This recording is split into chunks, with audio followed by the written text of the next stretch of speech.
Mas sobre o Estados Unidos, sobre o Brasil especificamente e os impactos da melhoria de produtividade e sobre o dólar index, que ele está começando a cair, né? O peso do dólar como um todo está começando a cair desde outubro, eu estava vendo o gráfico que ele está caindo. Então, o grande prêmio que o Lula ganhou lá em 2003, pode ser que ele ganhe também, isso é bom para o Brasil? Vai ser bom para a narrativa do Lula, que de novo ele vai falar que fez um monte de coisa e não fez nada, ele foi feito apesar do Lula, mas ok, se vai ser bom para o Brasil, é bom.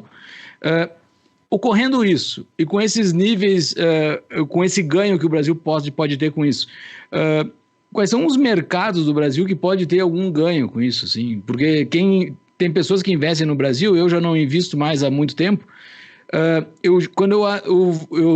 O Follow the Money, que é o nome do teu curso, eu fazia isso quando eu investia no Brasil. Eu via se tinha investidor estrangeiro entrando no Brasil ou se tinha investidor saindo, porque a correlação é quase que de 100%, é um negócio direto.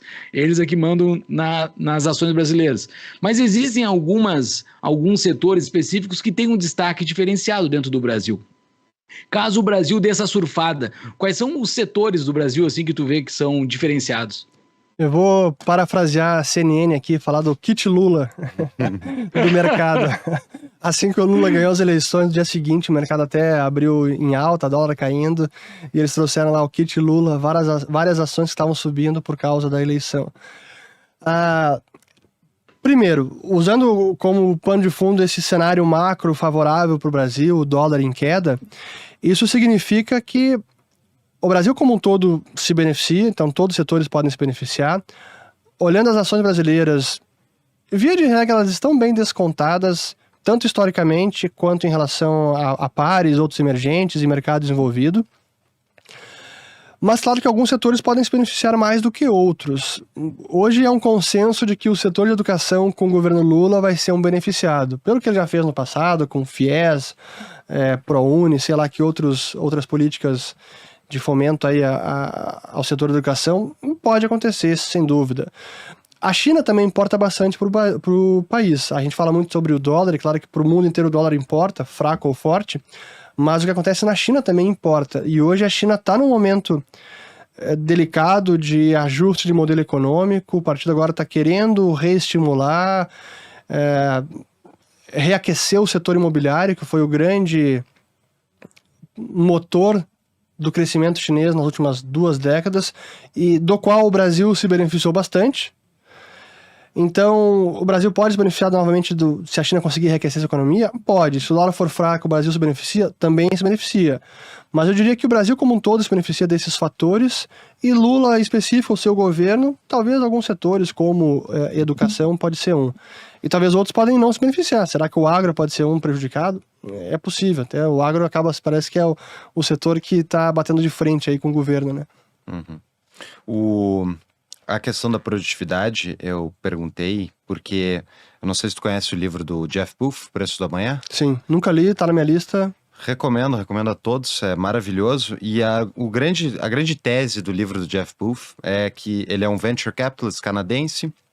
Enfim, o cara já tem uns 55 anos, fez muitos investimentos, liderou startups e tal. E ele escreveu um livro que, ao meu ver, muitos economistas deveriam ter escrito e não escreveram porque tem um erro crônico dentro das faculdades de economia.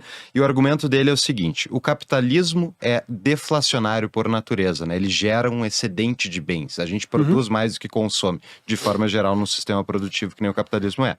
E o sistema monetário, ele é inflacionário por natureza, porque se não houver inflação, não há dinheiro, entrando na parte técnica, lá não precisa entrar de novo, mas a parte das reservas bancárias e tudo, quando os bancos emprestam dinheiro, né, e é pago de volta o empréstimo, tem que ser pago o empréstimo principal mais a taxa de juros. Posso só fazer uma vírgula?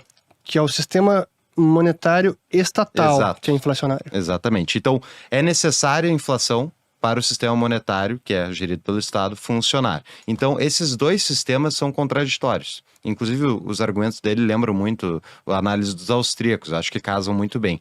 E o ponto dele é, com a inteligência artificial e o ganho de produtividade que ela vai gerar, a diferença desses dois sistemas vai ficar cada vez mais gritante. Porque, historicamente, o que aconteceu foi que os ganhos de produtividade da internet, da lei de Moore e tudo mais, que deveria ter gerado uma deflação de preços significativa foi tapeado pelo aumento da expansão da base monetária, o aumento do sistema financeiro estatal.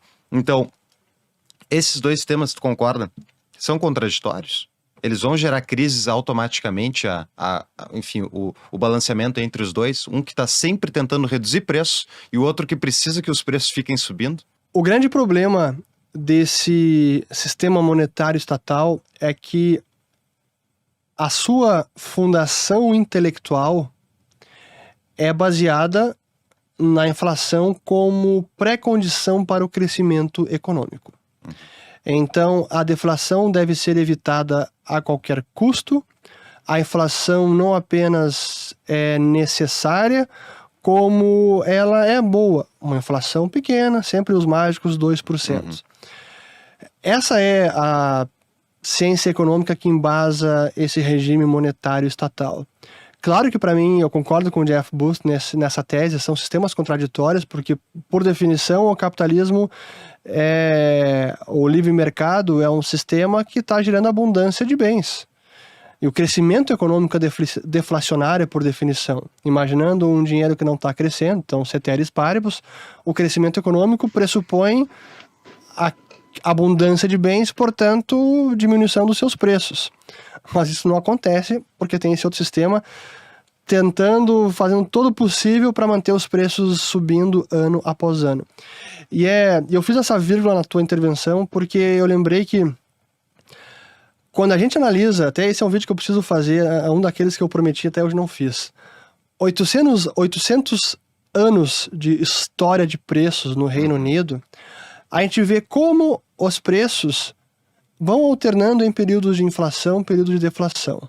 Ou seja, o sistema monetário vai de períodos de deterioração de liquidez, expansão de crédito, mais dinheiro circulando, a períodos de destruição da liquidez, contração do crédito, isso gera uma deflação. Então, uma inflação é corrigida por uma deflação e assim, assim os preços vão oscilando ao longo dos séculos. Chega 1971, What the Fuck Happened in 1971, tem um site sobre isso, né? Exato. WTF Happened. Bota aí para show notes.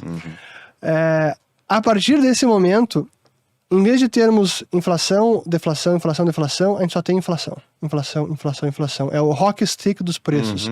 O bastão de hóquei dos preços, onde os preços aí disparam, porque não tem mais inflação seguida de deflação, só temos inflação. E aí está essa ciência econômica por trás, que enxerga a deflação como um grande fantasma, sim, que é muito influenciado pelo episódio da Grande Depressão, porque ali houve a deflação ruim, que é aquela sucedida pela expansão monetária prévia.